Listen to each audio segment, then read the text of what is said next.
Maraming mga Kristiyano ang naniniwala sa rapture at meron din namang hindi naniniwala sa rapture. Hati-hati ang pananaw ng mga theologians, Bible scholar, tungkol kung sino-sino ba ang mararapture at kailan ba magrarapture. Sa pag-aaral na ito, sa tulong ng Banal na Espiritu Santo, hihimay-himay natin ang inyong mga katanungan tungkol sa misteryo ng rapture.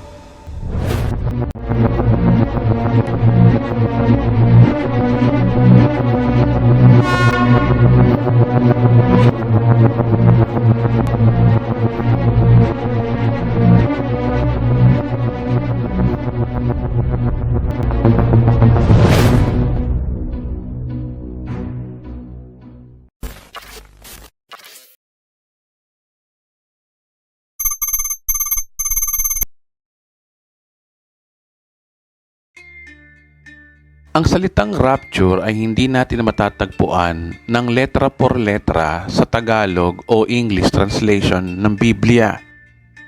Kung babasahin natin ang 1 Thessalonians chapter 4 verse 17, after that, he who are still alive and are left will be caught up together with them in the clouds to meet the Lord in the air, and so we will be with the Lord forever. Ang salitang caught up dito, kung titingnan po natin sa original na Greek translation ay harpazo. Ayon sa BibleStudyTools.com, ang salitang harpazo means snatch away or carry off by force. Sa Tagalog, dadagitin ng mabilisan at malakasang puwersa paitaas. Kasi kaibigan, hindi ka pwedeng dagitin ng dahan-dahan at mahina. Para maiangat ka sa mundo na ito, kailangan mong daigin ang pull of gravity. Kaya harpazo ang ginamit diyan means kailangan mong umangat ng mabilis at ng buong puwersa. Sa Latin Vulgate na isinalin ni Saint Jerome, ang word na harpazo na mula sa Greek ay rapi emor. Diyan po natin nabuo ang salitang rapio, ang salitang rapere, at ang salitang rapturo. At ang rapturo ay tinatawag na rapture sa salitang Ingles. Kaya technically, ang salitang rapture ay nasa Biblia. Sa pag-aaral na ito, kaibigan, tatlong katanungan ang ating sasagutin sa content na ito. Saang timetable ba ng end times magra-rapture? Sino-sino ba ang mararapture? Anong klaseng katawan meron ang mararapture? Ang tanong na ito ay mabusisi nating iimbestigahan ang misteryong bumabalot sa rapture. Kaya ang content na ito ay punong-puno ng investigasyon at punong-puno ng lohika para masagot natin ang misteryo ng rapture. Kaya ang unang tanong saang timetable ba ng end times magra-rapture? Inaamin ko kaibigan na ang mga futurists ay hati-hati ang sagot sa hiwaga kung saan sa natitirang 7 years tribulation tatiming ang rapture.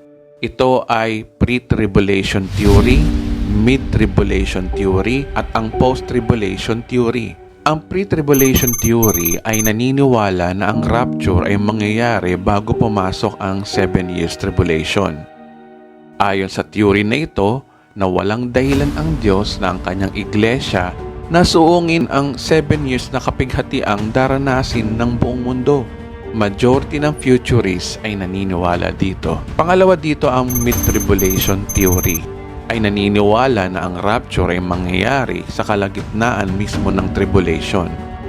Ang mga mid-trib ay naniniwala na ang totoong tribulation ay mangyayari hindi sa buong 7 years, kundi sa kalagitnaan ng 7 years tribulation. Naniniwala sila na ang unang 3.5 years na birth pains ay hindi pa gaanong kahirap ang buhay sa loob ng 7 years. Ang kanilang paniniwala ay base sa nasusulat sa Mateo 24 na ang rapture ay mangyayari bago lapastanganin ang templo. Ang pangatlo ay ang post-tribulation theory. Sila ay naniniwala na ang rapture ay totoo, pero ito ay mangyayari pagkatapos ng 7 years of tribulation. Dahil ayon sa kanila, ang rapture at ang second coming ay iisang pangyayari lamang. Ang kanilang matatag na ebidensya ay ang sinasabi ni Jesus sa Mateo 24 na walang rapture na nabanggit si Jesus regarding sa Matthew chapter 24. Ang tatlong theory nito ay may mga matitinding Bible verse na pinangahawakan, kaya napakahirap alamin kung sino sa tatlong ito ang may nasa tamang view. Mabuti na lang kaibigan, merong sinasabi ang Bible kung paano mo malalaman ang katotohanan sa mga naglalabang mga teorya ng mga nag-aaral ng Biblia. Para maintindihan po natin ang misteryo ng tatlong theory na ito, dapat natin maintindihan ang salitang rightly dividing the scriptures.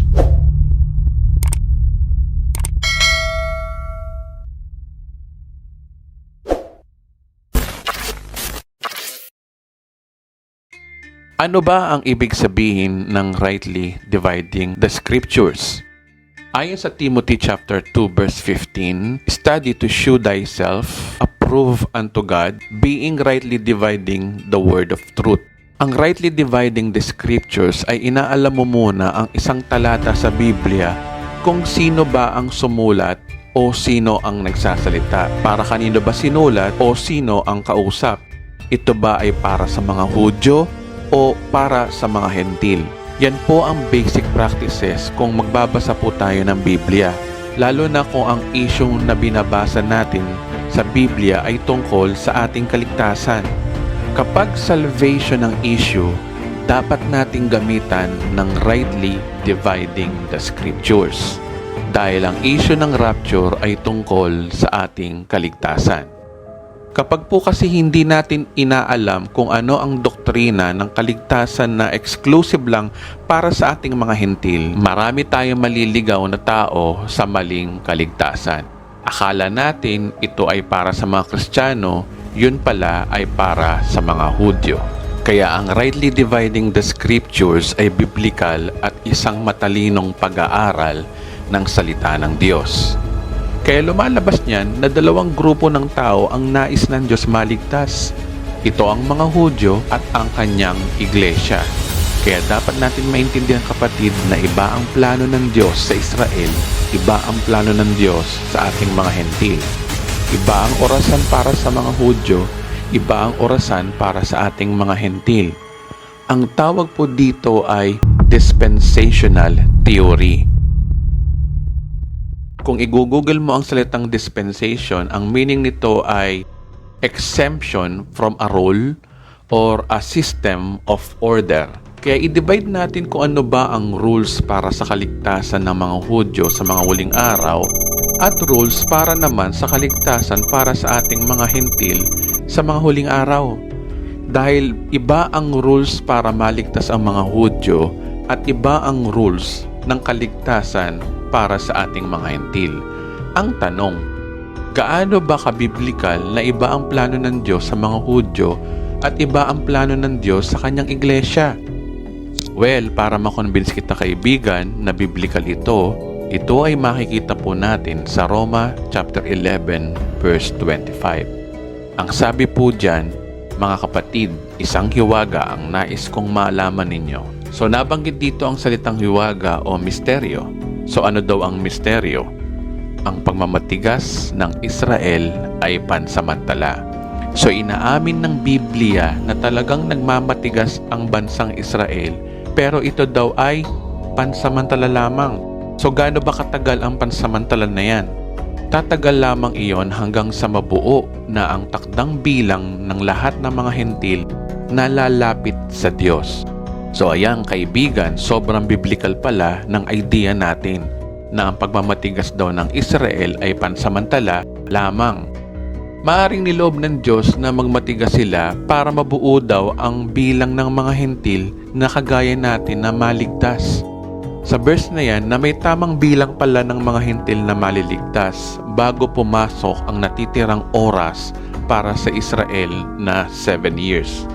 Isa pa pong verse na nagpapatunay na tayo mga hentil ang dahilan kung bakit nakasuspend pa rin ang 7 years ay ang sinasabi sa mga taga-Roma chapter 11 verse 28. Sabi rito, dahil tinanggihan ng mga Israelita ang magandang balita, sila'y naging kaaway ng Diyos at kayong mga hentil ang nakinabang. Ngunit dahil sila ay hinirang ng Diyos, sila'y mahal pa rin niya alang-alang sa kanilang mga ninuno. Ang sabi sa verse na yan, dahil ni-reject nila si Jesus, naging kaaway sila ng Diyos. Katunayan, yan ang dahilan kung bakit noong 70 AD ay niloob ng Diyos na mawasak ang templo at nagkalat sila sa buong mundo. Dahil walang Israel mula 70 AD hanggang 1948, nakinabang tayong mga hentil na maligtas sa pamamagitan lamang ng libreng kaligtasan mula sa tinapos ni Kristo Jesus. Pero may pangako ang Diyos. Dahil sila ay ang mga hinirang ng Diyos, maliligtas pa rin sila. Kaya tama ang ating theory ng part 1 at ito ay biblical. Ngayon mga kababayan, mas laliman pa natin ang rightly dividing the scriptures. Kailangan natin itong gawin para masagot natin ang katanungan kung alin sa tatlong ito ang totoong view sa rapture. Ang susunod na ipapakita ko kaibigan ay malaking advantage kung nabasa mo na ang buong Biblia. Mas maiintindihan mo ito at sasang-ayunan mo ito dahil nabasa mo na ang Biblia. Sa chart na ito, kailangan nating i-divide ang mga dispensational period. Gaano ba ka-biblical ang dispensational theory? Ayon sa Hebrew chapter 1 verse 1, ang Diyos ay nagsalita ng unang panahon sa ating mga magulang sa iba't ibang panahon at sa iba't ibang paraan sa pamamagitan ng mga propeta. Maliwanag sa verse na yan na ang Diyos ay nangusap sa iba't ibang panahon sa pamamagitan daw ng iba't ibang paraan sa pamamagitan ng mga propeta. Kaya malinaw na ang dispensational theory ay napaka-biblical. Sinabi din sa Bible na mayroon dalawang dispensation na dapat nating i-consider. Ang sabi sa Galatia chapter 3 verse 23, ngunit bago dumating ang pananampalataya ay nabibilanggo tayo sa ilalim ng kautusan na nakakulong tayo hanggang sa ang pananampalataya ay ipahayag pagkatapos. Ayon kay Apostol Pablo na sulat niya sa mga hentil na kagaya natin na may panahon ng law at may panahon ng faith para maligtas between Old Testament and New Testament. Kaya sa sketch natin hatiin natin ang panahon ng law at ang panahon ng faith. Kapag sinabing law, more on works, ang faith naman ay more on grace. Ang kaligtasan sa Old Testament ay more on works at ang kaligtasan sa New Testament ay only by grace through faith. Kaya ilalagay natin dito ang timeline of the law. Ang sabi rin sa isang verse, ang kautusan ni Moses at ang sinulat ng mga propeta ay may bisa hanggang sa pagdating ni Juan na taga-bautismo. Buwat noon, ipinangaral na ang magandang balita tungkol sa paghahari ng Diyos at ang lahat ng nagpipilit na makapasok dito. Sabi diyan, ang kautusan ay nawala na daw ng bisa pagdating ni Juan Bautista. Mula daw nang ipinangaral ang magandang balita tungkol sa paghahari ng Diyos. Ang gospel na sinasabi dito ay Gospel of the Kingdom of God. Ang Gospel of the Kingdom of God dito ay tumutukoy sa paghahari ni Kristo dito sa lupa o yung kanyang second coming.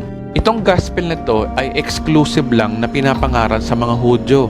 Kaya sa timeline natin, ilalagay natin dito si John the Baptist na nangangaral ng Gospel of the Kingdom na para sa mga Hudyo. At pagkatapos, dumating si Jesus, ang tunay na Mesaya. Ang tanong, para kanino ba talaga siya sinugo? Ang sabi sa Mateo 15:24, sumagot si Jesus, sa mga naliligaw na tupa ng sambayanan ng Israel, lamang ako isinugo. So sa verse na yan, na napakalinaw na ang ministry ni Jesus nung nasa lupa siya ay para sa mga Hudyo. Ang salvation na kanyang pinapangaral ay tungkol sa mabuting balita, tungkol sa paghahari ng Diyos. Dahil ang kaligtasan ng mga Hudyo ay nasa second coming at hindi sa rapture. Sa madaling salita, ang the law at ang gospel of the kingdom of God ay exclusive lang po para sa bansang Israel. So ibig sabihin nito, ang lahat ng pinapangaral ni Jesus about sa issue ng kaligtasan at kabanalan sa librong Mateo, Marcos, Lucas at Juan ay para sa mga Hudyo. At ang mga librong iyan ay technically ay nasa Old Testament dispensation pa rin. Ang Old Testament ay natapos pagkatapos mamatay ni Kristo sa krus ng Kalbaryo. Kaya ang sinabi ni Jesus sa Mateo 26:28, sapagkat ito ang aking dugo, pinapagtibay nito ang bagong tipan ng Diyos. Ang aking dugo ay mabubuhos para sa kapatawaran ng kasalanan ng marami.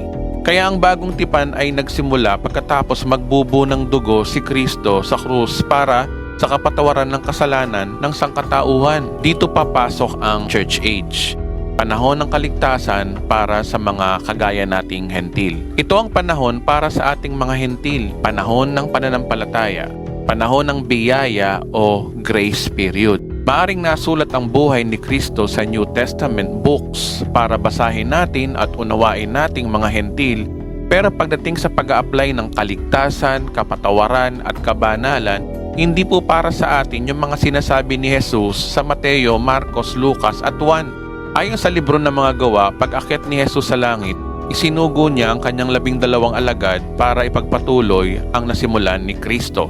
Ang isinulat ni Apostol Pedro para ipangaral ang mabuting balita ng kaligtasan ay para sa mga Kristiyanong Hudyo sa mga unang bahagi ng early church. Ito ay mababasa natin sa Book of Acts sa mga early chapters. Kung tutuusin, ang 12 alagad ay isinugo talaga ni Jesus para sa mga Hudyo. Ang sabi sa Mateo chapter 10 verse 5 to 6, ang 12 ito isinugo ni Jesus at kanyang pinagbilinan, huwag kayong pupunta sa lugar ng mga hentil o sa alinmang bayan ng mga Samaritano. Sa halip, hanapin ninyo ang nawawalang tupa ng sambayanan ng Israel. So malinaw sa verse na yan na si Jesus at ang mga alagad para sa mga Hudyo at hindi sa mga hentil.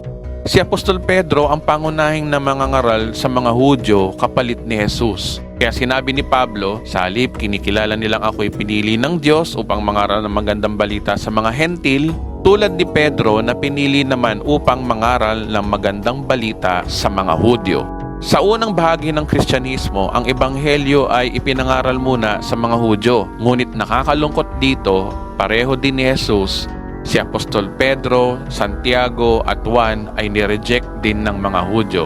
They reject the gospel of salvation. Historically, ipinapatay din ng mga Hudyo si Pedro at si Santiago at si Juan ay pinatapon sa isla ng Patmos. Si Pedro ay pinako sa krus ng pabaligtad at si Santiago naman ay pinugutan ng ulo. Bagamat si Juan ay namatay ng natural dahil sa katandaan. Kaya malinaw na ang New Testament Gospel ay nireject ng mga Hudyo. Ito ang dahilan kung bakit bumaling ang plano ng Diyos sa mga hentil. Ang tanong, sinong apostol ba ang ginamit ng Diyos para sa mga hentil?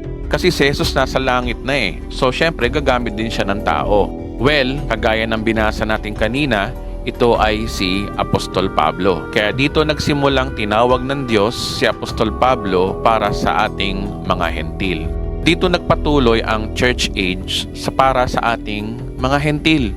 Ayon sa Roma chapter 15 verse 16, si Apostol Pablo ang siyang pinakapari para sa mga hentil. Sa madaling salita, si Apostol Pablo talaga ang apostol nating mga hentil, nating mga Pilipino. Kaya dapat natin tandaan kapag ang issue ay tungkol sa ating kaligtasan, we are under Paul's ministry, not Jesus' ministry. Yan po ang dapat nating itanim sa puso't isipan natin. Isinugo ni Jesus si Apostol Pablo para sa ating mga Pilipino dahil ang Pilipino ay isang hentil na bansa.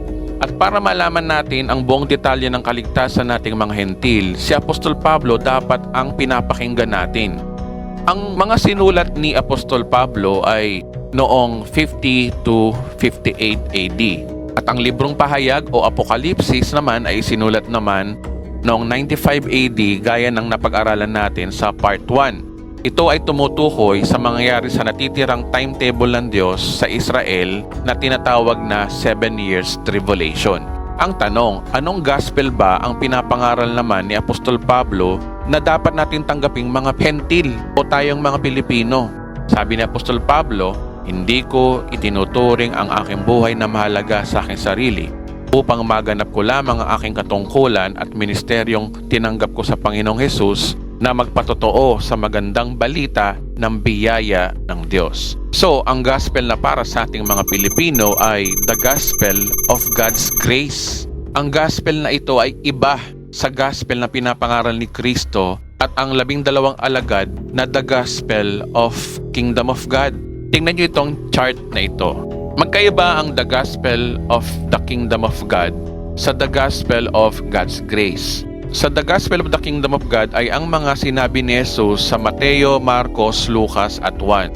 Kung mapapansin nyo, ang mga sinabi ni Jesus regarding sa kaligtasan at kabanalan ay base pa rin sa works. Dahil ang kausap niya dito ay ang mga Hudyo na under the law. Kaya ang message ni Kristo is all about His second coming. Kaya mapapansin nyo kung mangaral si Jesus, laging ang pasimula ay ang kaharian ng Diyos ay gaya ng ganito. Ang kaharian ng Diyos ay gaya ng ganyan. Dahil ang pinapangaral niya ay tungkol sa kanyang second coming. Ang the gospel of God's grace ay pinapangaral ni Apostol Pablo na ang gospel na ito ay by faith lang ang basihan ng kaligtasan. Ito ay exclusive lang para sa ating mga hentil. Kaya kung mapapansin niyo, ang kanyang message is more on sa first coming of Christ. More on the cross. Kung ano yung tinapos niya sa krus ng Kalbaryo.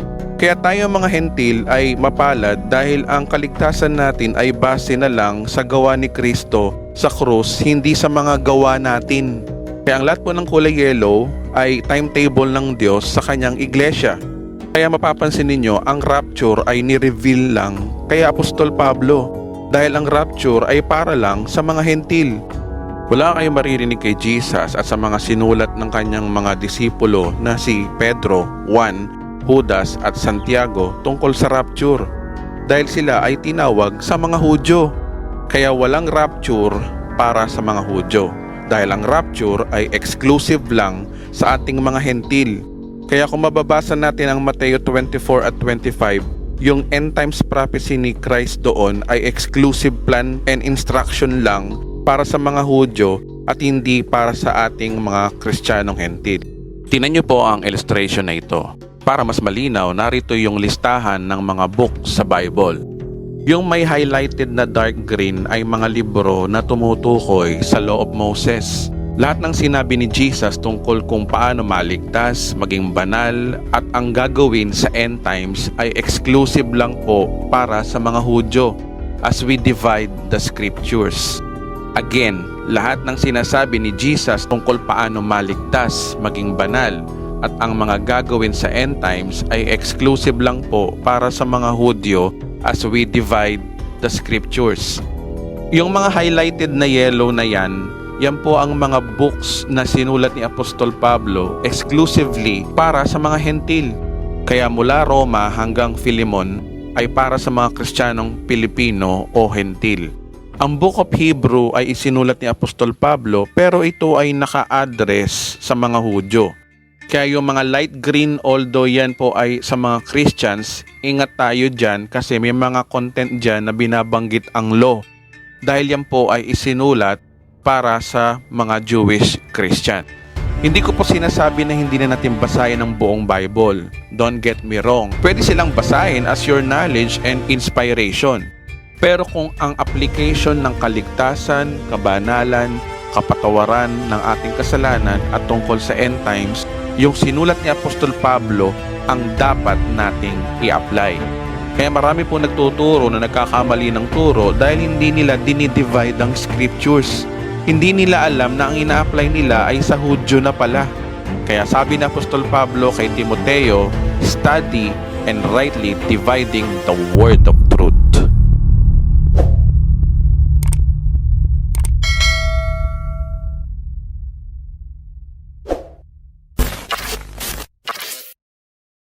Ngayong kapatid, taimtim natin binusisi, verse by verse, sobrang biblical, na iba ang paraan ng Diyos para sa ating mga hentil at para sa mga Hudyo pagdating sa doctrine of salvation.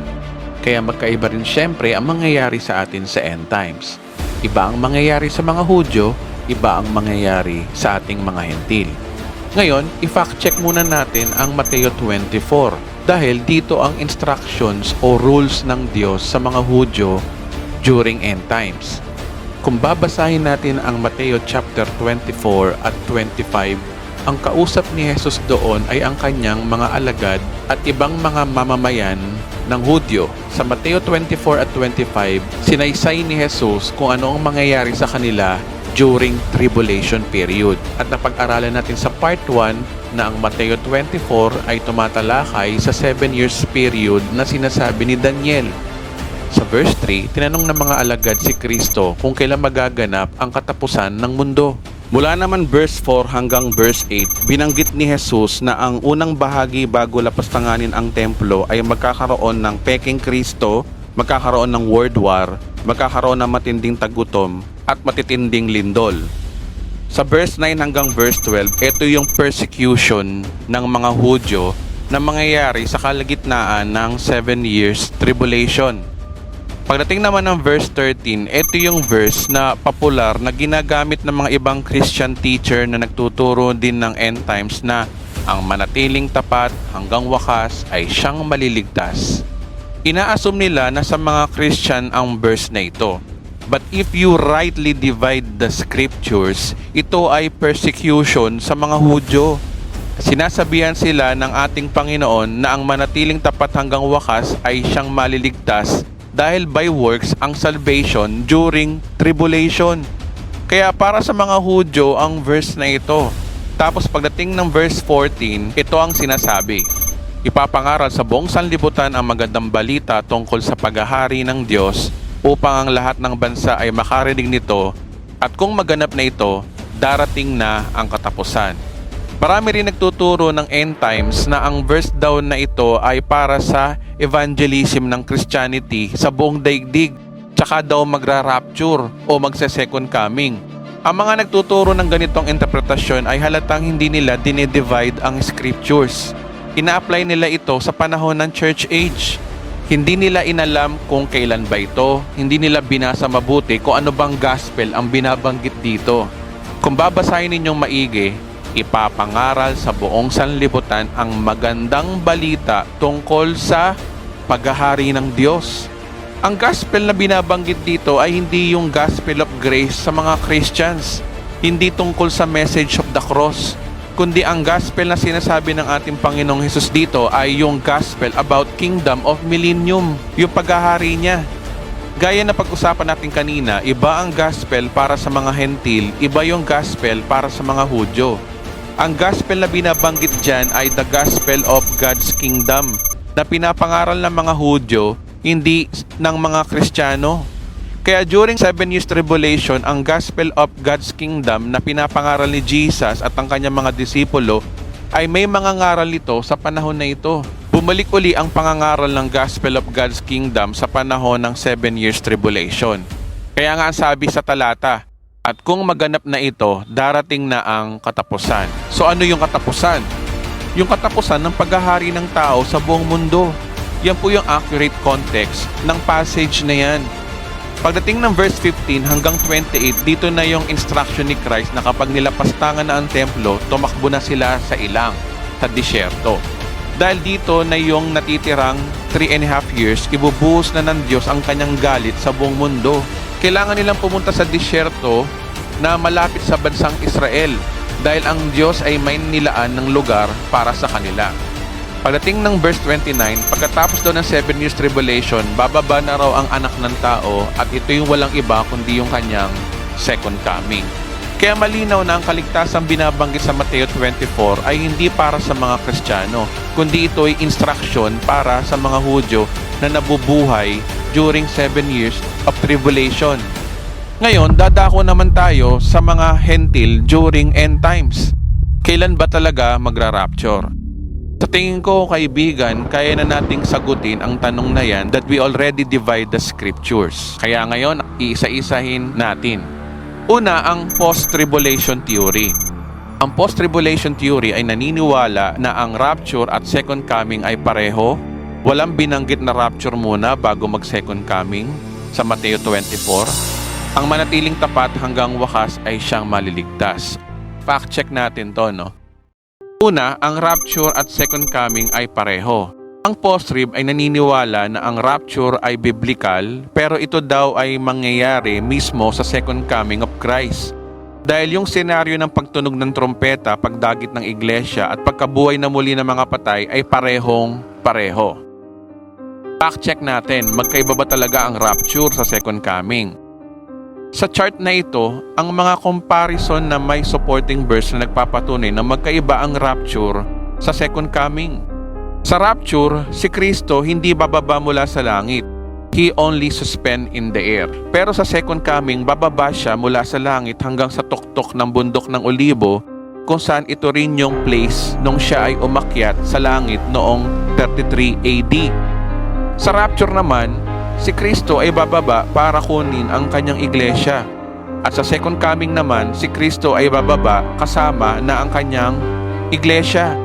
Sa rapture, wala pong mga signs kapag siya ay bumalik. Sa second coming naman ay maraming signs sa langit at makikita siya ng buong mundo kung paano siya bumaba mula sa langit. Ang rapture po ay hindi prophecy kundi ito po ay misteryo sa mga huling araw. Hindi gaya ng second coming, ito ay propesiya o hula talaga para sa kaligtasan ng mga Hudyo sa huling araw. And if we really properly divide the scriptures, ang rapture po ay exclusive lang po sa mga Kristiyano at hindi po ito para sa mga Hudyo. Ilan lang po yan sa napakaraming pagkakaiba ng second coming sa rapture na sinasabi sa Biblia.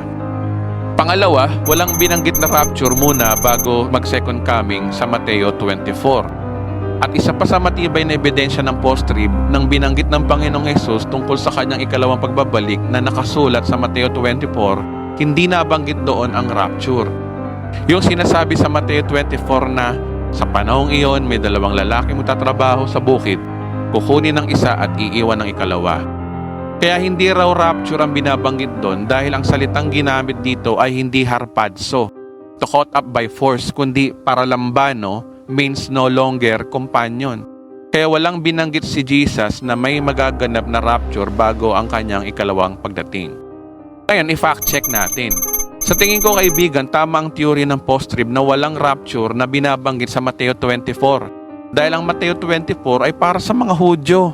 Walang rapture na magaganap doon dahil ang rapture ay lately lang na-revealed kay Apostol Pablo. Yung sinasabi na ang panahong iyon may lalaki nagtatrabaho sa bukid, kukunin ng isa at iiwan ng ikalawa, kung i-check nyo ang salitang kukunin sa Greek ay hindi naman harpazo sa Greek, kundi paralambano. Means, hindi na makakasama. Ibig sabihin, sa mga kasama mo sa buhay, kalahati sa iyo ang mamamatay. Ang kalahati sa inyo ay mabubuhay. Hindi po rapture ang binabanggit dyan. Kaya sablay ulit ang post-trib dito. Pangatlo, yung sinasabi nilang ang manatiling tapat hanggang wakas ay siyang maliligtas. Isa pa sa paniniwala ng post-tribulation theory na ang Kristiyano talaga ay dadanas ng persecution sa loob ng 7 years. Dahil dito daw masusubukan ang katapatan ng mga Kristiyano hanggang wakas. Kaya ang manatiling tapat hanggang wakas ay siyang maliligtas. Kailangan daw pagdaanan ito ng Kristiyano para maging banal sa pagdating ng Panginoong Hesus sa kanyang second coming. Fact check natin, no? Bakit kailangan dumaan ang mga Kristiyano sa paghihirap? Para daw masukat ang kabanalan? Para daw ma-purify ang church? Ang tanong kaibigan bakit hindi pa ba purify ang church nung tinanggap nila si Kristo? Kulang pa ba ang ginawa ni Kristo sa krus? Na ibubuo ang kanyang dugo sa krus ng Kalbaryo para maging malinis tayo at para maging banal tayo sa mata ng Diyos? Pangalawa, ang sabi ng Biblia, hindi tayo pinili ng Diyos upang parusahan, kundi upang iligtas sa pamamagitan ng ating Panginoong Hesukristo. Ang 7 years tribulation na sinasabi ni Jesus at Daniel ay hindi po biro. Ang first 3.5 years po ay ang birth pains. Ito ay solidong world war, solidong malalakas na lindol, solidong tagutom. At ang kalawang 3.5 years na sinasabi ni Daniel at ni Jesus ay pagkatapos lapastanganin ang templo. Ito yung puot ng Diyos, ito po yung 7 mangkok at puot ng Diyos na sinasabi sa Revelation. Ngayon, mga kababayan, paano natin matitiyak na hindi tatamaan ng iglesia o mga hentil na believers kung ito'y nagkakalat sa buong mundo at ang bilang ay bilyong populasyon? Ang mga Hudyo ay may lugar na mapupuntahan, ito ay sa ilang ng Petra o Edom. Pero ang church, ang kanyang bride na nagkalat sa buong mundo, ang kanyang pakakasalan ay susuungin yung parusang mangyayari sa mundo. Mukhang sa batas po ng siyensya ay hindi po makatotohanan. Kaya hindi rin po ako sang-ayon sa pananaw na ito. Pangalawa, ang mid-tribulation theory. Una, sabi nila ang totoong Great Tribulation ay nasa kalagitnaan ng 7 years. Sila ay naniniwala na ang totoong tribulation ay mangyayari hindi sa buong 7 years kundi sa kalagitnaan ng 7 years of tribulation. Ito ay ayon daw sa Mateo 24 na ang Great Tribulation pagkatapos lapastanganin ang templo. Fact check natin ano? Una, technically ang Great Tribulation ay mangyayari sa kalagitnaan ng 7 years, which is tama naman sila doon. Pero dapat natin maintindihan mga kababayan, ang first 3.5 years na tinatawag ni Jesus na birth pains ay hindi po ito biro. Hindi po ito ordinaryong world war, kundi isang malawakang nuclear war. Ipapaliwanag ko po ito sa part 9 kung bakit ko nasabi na ito ay nuclear war. Pangalawa, yung malalakas na lindol na yan ay hindi rin po basta-basta. Ayon sa King James Version, ito ay great earthquakes. Ang tanong, bakit pahihintulutan ng Diyos na ang kanyang bride ay isusuong sa unang bahagi ng birth pains na sinasabi ni Jesus? Nuclear war, susuungin ng bilyong mga Kristiyano na nagkalat sa buong mundo? Parang wala rin po ito sa tamang siyensya. Ang mga Hudyo ay may malaking bundok na bato sa Petra na pwede nilang pagtaguan. At tatalakayin po natin yan sa part 10. At isa pa dito, ang 7 years tribulation ay dispensation ng Israel. Panahon ito ng salvation by works. Tapos na po ang dispensation ng faith period. Hindi na po libre ang kaligtasan sa 7 years tribulation. Puro works na po dito. Pangalawa, ang pagtunog daw ng trumpeta ay nasa kalagitnaan ng 7 years. Isa pang reference nila na kaya daw ang rapture ay mangyayari sa kalagitnaan ng 7 years ay yung ikapitong trumpeta na binabanggit sa Revelation chapter 11 verse 15. Ito ay yung pag-announce sa langit na ang paghahari ng Diyos sa sanlibutan ay nalipat na kay Kristo. Dahil sa senaryong ito, naniniwala sila na dito sa kalagitnaan ng 7 years tribulation mangyayari ang rapture. Ngayon, i-fact check natin base sa rightly dividing scriptures a dispensational between Jews and the Gentiles. Ang aking tanong naman dito ay, ang mga sulat ni Apostol Pablo mula Roma hanggang Hebreo ay sinulat noong 50 to 58 AD. At ang sulat naman ni Apostol Juan na Book of Revelation ay sinulat noong 95 AD. Ang tanong, paano nalaman ni Apostol Pablo na ang ikapitong trompeta sa Revelation ay rapture, gayong sa panahon niya ay wala pang Book of Revelation? At 65 AD namatay si Pablo under Nero Caesar execution. Ang tanong, paano nabasa ni Pablo ang Book of Revelation kung 15 years nang patay si Pablo bago na isulat ang Book of Revelation noong 95 AD? Maliwanag na if we are not carefully study and properly divide the word of truth, we will end up an error. Pangatlo ay ang pre-tribulation theory. Para malaman natin ang hiwaga ng rapture, tanungin natin dito ay yung apostol ng mga hentil na walang iba kundi si Apostol Pablo. Ang sabi niya sa ikalawang Thessalonica chapter 2 verse 3 to 8, ang verse na ito ay pabaliktad ang chronological order. Kaya isulat natin sa sketch. Ang sabi diyan, hindi darating ang araw ng Panginoon hanggang hindi pa nagaganap ang huling paghihimagsik laban sa Diyos. Ang araw ng Panginoon diyan ay ang kanyang second coming. So mangyayari ito sa dulo ng 7 years. Sabi sa verse na yan, hindi raw darating ang second coming of Christ hanggang hindi nangyayari yung huling paghihimagsik. So ito yung Battle of Armageddon na binabanggit sa Revelation chapter 16 verse 16. Lalabanan nila si Jesus. Sabi diyan, at ang paglitaw ng suwail na makasalanan. So ito na yung walang iba kundi si Antikristo na siyang nagsimula ng 7 years tribulation. Sa verse 4, ano daw ang gagawin nitong Antikristo? Sabi diyan, uupo siya sa templo ng Diyos at magpapakilalang siya ang Diyos. Ngayon, kung i-harmonize natin yung sinasabi ni Jesus at ni Daniel at ngayon kay Pablo, sa kalagitnaan ng 7 years, lalapastangan ni Antikristo ang templo. So malinaw dito na ang paglapastangan pala sa templo na gagawin ni Antikristo ay papasok siya sa templo at sasabihin niyang siya ay Diyos. So hindi totoo yung sinasabi ng preterist na ang paglapastangan daw sa templo ay yung winasak ang templo noong 70 AD. Ang paglapastangan pala sa templo ay yung papasok ang Antikristo sa loob ng templo at gagawin niyang trono ang templo para sabihin siya ay Diyos o siya yung Yahweh. Kaya naging malinaw sa atin na ang istorya. More on this on episode 4. Ngayon, jump tayo sa verse 6 to 8. Hindi pa nga lamang nangyayari ito dahil may pumipigil pa at alam ninyo kung ano iyon. Lilitaw ang suwail pagdating ng takdang panahon. Ngayon pa man ay palihim na siyang gumagawa ng kasamaan at mananatiling ganyan hanggang hindi pa naaalis ang umahadlang sa kanya. Kung maaalis na ang umahadlang, mahayag na ang suwail.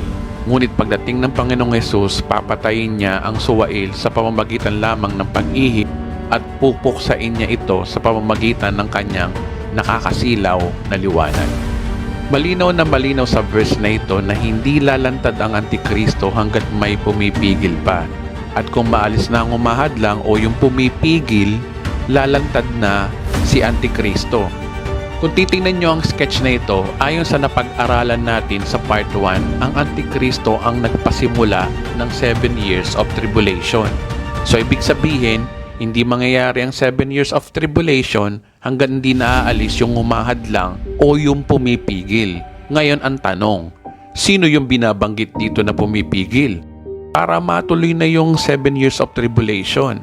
Ayon sa evidenceunseen.com, merong 4 na views na dapat natin consider kung sino ba talaga ang umahadlang kung bakit ang Antikristo o ang pagsisimula ng 7 years tribulation ay hindi pa nangyayari. Una ay ang Roman government. Karamihan po sa mga unang Kristiyano ay ito ang kanilang view. Ayon sa mga preterists, naniniwala sila na ang pumipigil dito ay ang imperyo ng Roma at ang restrainer ay si Haring Agripa ng Jerusalem na pinipigilan niyang may madagdag pang mamatay na Kristiyano na simula nung pinugutan ng ulo si Apostol James noong 66 AD.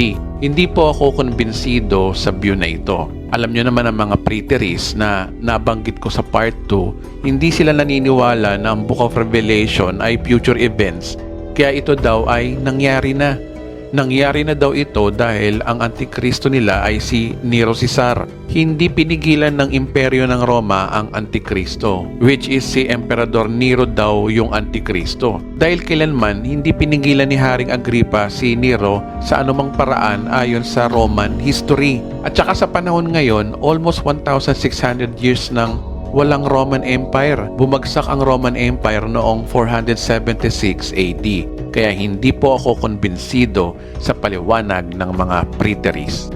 Pangalawa, ang preaching the gospel. Ayon sa Roma chapter 1 verse 16 to 17 na ang paglaganap ng gospel ay kapangyarihan ng Diyos. Sa ilalim ng pananaw na ito, ang pumipigil daw ay yung aktibong pangangaral ng ebanghelyo. Kaya hindi rin po ako sumasang-ayon dito dahil ang pangangaral ng mabuting balita ay laganap pa rin during 7 years tribulation. Sa Book of Revelation, ang mga mangangaral ng salita ng Diyos ay yung 2 saksi, yung 144,000 na Jews, at ang mga anghel din ay nangangaral sa Revelation. Kaya hindi rin po ako sumasang-ayon dito.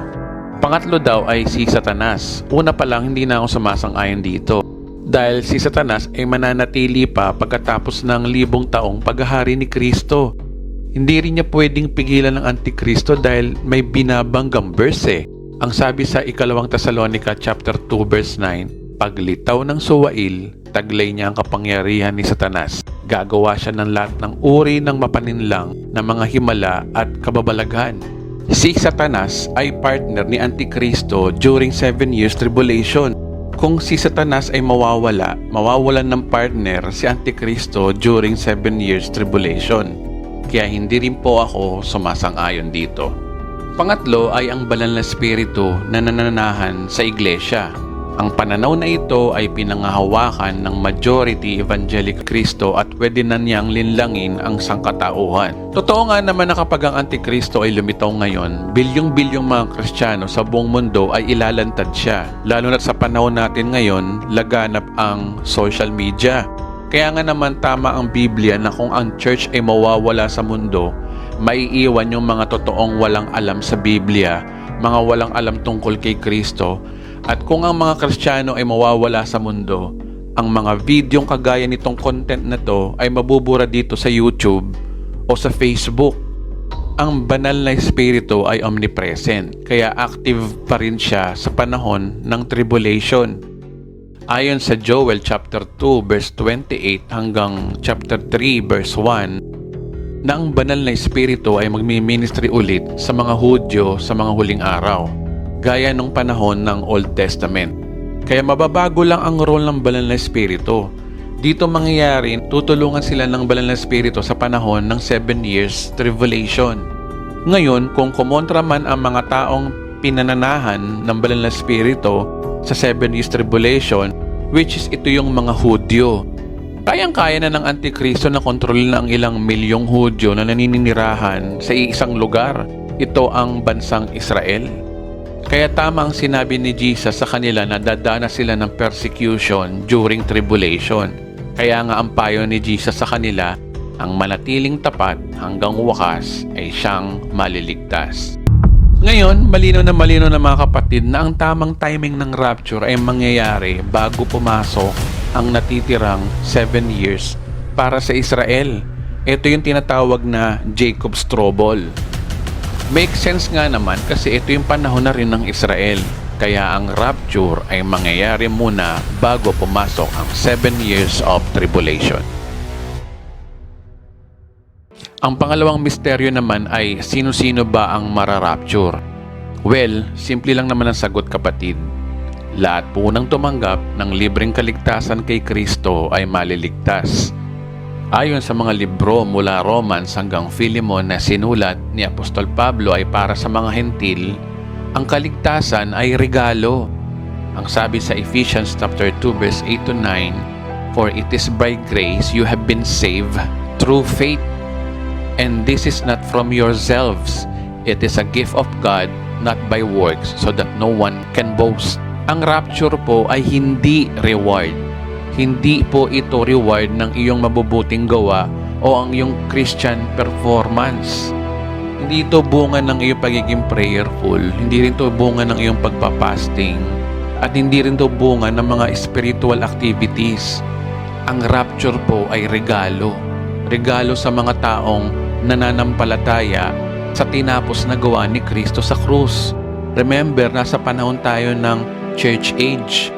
Ang kaligtasan po rito ay base lang sa faith, hindi sa works. Wala pong kondisyon kung sino ang mararapture, kundi yung mga taong tumanggap lamang ng biyaya ng kaligtasan ang mararapture. Kaya kapatid, kung tinanggap mo na si Kristo at naiintindihan mo rin ang iyong tinanggap na regalo ng kaligtasan, ang linaw ng Biblia, ikaw ay mararapture. Pangatlo at huling case, anong klaseng katawan meron ang mararapture? Ang Biblia po ay may malinaw na paliwanag dyan. Ang sabi sa unang Korinto chapter 15 verse 42 hanggang 44, ang katawang inilibing ay mabubulok, ngunit hindi mabubulok kailanman ang katawang muling binuhay. Pangit at mahina ng inilibing, maganda't malakas kapag muling nabuhay. Inilibing na ang katawang panlupa, muling mabubuhay bilang katawang panlangit. Kung may katawang panlupa, mayroon ding katawang panlangit. Maliwanag diyan na ang ipapalit sa ating katawang nabubulok ay hindi nabubulok o hindi namamatay. Ang katawan natin ay magiging immortal. Kapag sinabi rin po ang magandang katawan means perfect ang itsura natin. As in magandang taong nilalang na po tayo kapag napalitan na ang katawan natin. Ang tanong, gaano ba kaganda at kalakas ang katawan na ipapalit sa atin? Well, ang sabi ng Biblia na kung anong glorified body ni Jesus nung siya'y nabuhay ng maguli, ay pareho din na magiging glorified body na magiging katawan ng mga Kristiyano sa panahon ng rapture. Sabi sa unang Korinto chapter 15 verse 49, kung paanong tayo'y naging katulad ng taong nagmula sa lupa, which is si Adan. Matutulad din tayo sa taong nanggaling sa langit, which is si Jesus. At sinabi rin sa unang 1 chapter 3 verse 2, ngunit alam nating sa pagparitong muli ni Kristo, tayo ay matutulad sa Kanya sapagkat makikita na natin siya kung sino talaga siya. Malinaw po sa verse na yan na kung anong merong physical body si Kristo nung nabuhay siyang muli, ganun-ganun din ang magiging katawan natin sa rapture. Isa pang tanong, ano bang ability ng glorified body ni Jesus? So ayon sa Biblia, nandyan po yung mga listahan at may mga verse na po, basahin nyo na lang. Una, meron pa ring laman at buto. Pangalawa, pwede pa rin kumain. Pangatlo, may kakayanang lumusot sa pader. Pang-apat, may kakayanang mag-teleport. Kaya kung ganyan ang katawan ni Jesus, magiging ganyan din po ang katawan natin balang araw. Ang sabi ng Biblia, sa araw na iyon kasabay na malakas na utos ng tinig ng arkanghel at ang tunog ng trompeta ng Diyos, bababa ang Panginoon mula sa langit. Ang mga namatay na sumasampalataya kay Kristo ay bubuhayin muna. Pagkatapos tayo naman mga buhay pa at natitira ay titipunin sa alapaap kasama ng mga binuhay upang salubungin ang Panginoon sa impapawid. Sa gayon makakapiling natin siya magpakailanman. Yan po ang eksaktong mangyayari sa rapture. At sinabi din ng Biblia kung gaano kabilis ito mangyayari. Ito ay mababasa natin sa 1 Korinto chapter 15 verse 51 to 52. Isang hiwaga ang sinasabi ko sa inyo. Hindi lahat tayo ay mamamatay, ngunit lahat tayo ay babaguhin. Sa isang sandali, sa isang kisap mata, kasabay sa uling pag-ihip ng trompeta, sapagkat ang pagtunog ng trompeta, ang mga patay ay muling bubuhayin at di na muling mamamatay. Babaguhin tayong lahat. Maliwanag sa verse na yan na kasing bilis lamang ng isang kisap mata mangyayari ang resurrection at rapture. Lahat tayo ay babaguhin. Meaning kapag sinabing lahat po ng mananampalataya kay Kristo.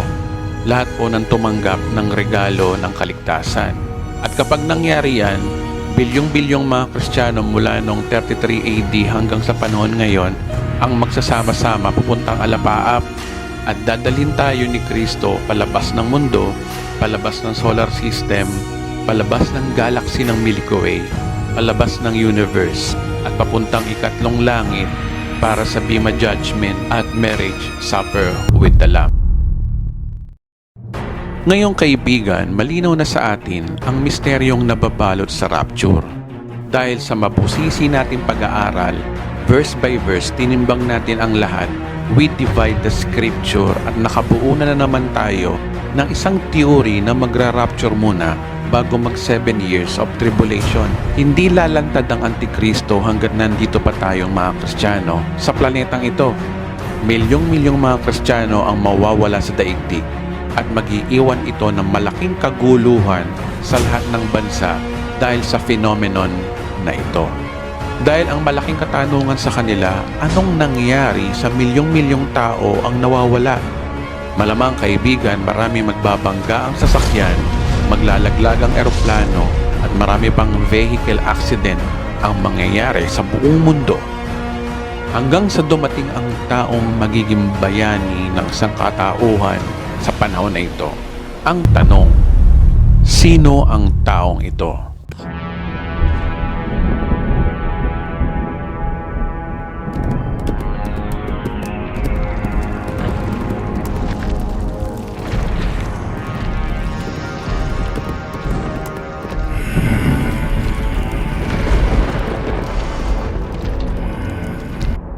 Abangan po natin ito sa part 4.